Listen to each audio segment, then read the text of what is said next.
Practice set 1.3 त्यातला पहिला प्रश्न, fill in the blanks with correct numbers. दिलेल्या जो एक एक्झाम्पल आहे त्यातले फक्त फिलिंग द ब्लँक्स भरायचे आहेत आपल्याला. आता हा 1.3 म्हणजेच आपल्याला डिटर्मिनंट सॉल्व करायचा. हा काय सॉल्व करायचा आपल्याला? डिटर्मिनंट सॉल्व करायचा आहे. ठीक आहे. डिटर्मिनंट सॉल्व कसा करतात तर समजून घ्या. डिटर्मिनंटमध्ये जर तुमच्याकडे ABCD या 4 व्हॅल्यू दिलेल्या आहेत तर सर्वात प्रथम या दोघांचा गुणाकार A गुणिले Dचा, नंतर मायनस चिन्ह देऊन उरलेल्या दोघांचा गुणाकार म्हणजे B गुणिले Dचा.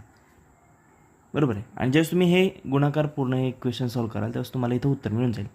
सिमिलरली जर इथं 3 दिला असेल तर कोणा सर्वप्रथम या दोघांचा गुणाकार म्हणजे 3 गुणिले 5. बरोबर आहे. नंतर काय? मायनस चिन्ह, त्यानंतर या दोघांचा गुणाकार म्हणजे 4 गुणिले 2. 4 दिले, याचा राहिला काय आपल्याकडे 2. ठीक आहे.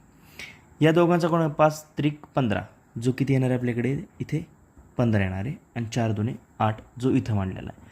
15तून 8 गेले, किती उरले आपल्याकडे 7.